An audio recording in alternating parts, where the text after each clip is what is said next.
বাংলাদেশে যেমন ইসলাম ফোবিয়ার জায়গা হবে না, ইসলাম বিদ্বেষের জায়গা হবে না। এই বাংলাদেশে আমরা যেমন কোন জঙ্গিকে দাঁড়াতে দিব না, তেমনি কোন জঙ্গি নাটকও করতে দিব না। এই বাংলাদেশে সিভিল সোসাইটি নামের কোন দালালকে আর ক্ষমতার চাটুকারিতা করে পার পেতে আমরা দিব না। নতুন আরেক যুগে এসেছিলাম, কিন্তু অধিকার পাইনি। 23 বছরের পাকিস্তান আমলে ছিলাম, অধিকার পাইনি। পদ্মা সেতু, মেট্রো রেল এবং এলিভেটেড এক্সপ্রেসওয়ে নির্মাণের গর্বিত অংশীদার বসুন্ধরা সিমেন্ট।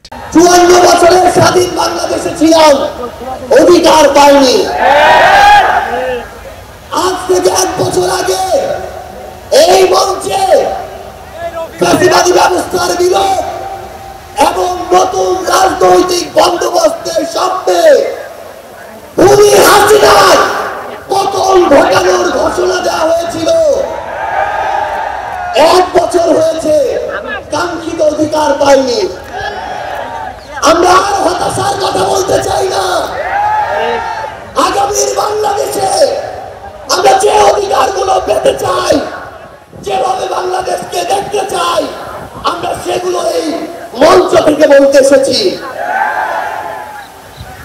1 বছর আগে এই মঞ্চে ছাত্র জনতার প্রতিনিধি হিসেবে যারা ছিল, তাদের মধ্যে অনেকে আজ এখানে শহীদ পরিবারের সদস্য হিসেবে আছে, অনেকেই এখানে আহত যোদ্ধা হিসেবে আছে। আমরা এই মঞ্চে আজ আমার শহীদ ভাইদের হত্যার বিচার চাইতে এসেছি, আহত যোদ্ধাদের রক্ত ঝরার বিচার চাইতে এসেছি। যে আওয়ামী লীগ, যুবলীগ, ছাত্রলীগের সন্ত্রাসীরা আমার সহযোদ্ধাদের রক্ত ঝরিয়েছে, সেই সন্ত্রাসীদের বিচার চাইতে এসেছি।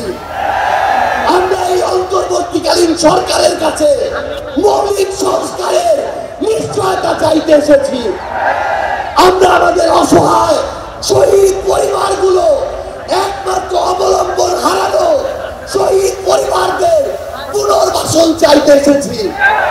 আমরা আমাদের আহত যোদ্ধাদের তাদের প্রয়োজনীয় চিকিৎসা নিশ্চিত করার অধিকার চাইতে এসেছি।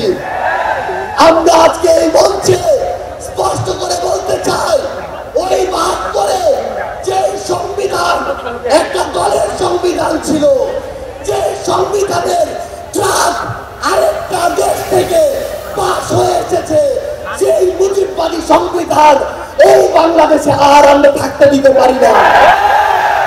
আমরা আজকের এই মঞ্চে মুজিববাদী সংবিধান ভেঙে চুরে শেষ করে দিয়ে নতুন সংবিধান চাইতে এসেছি।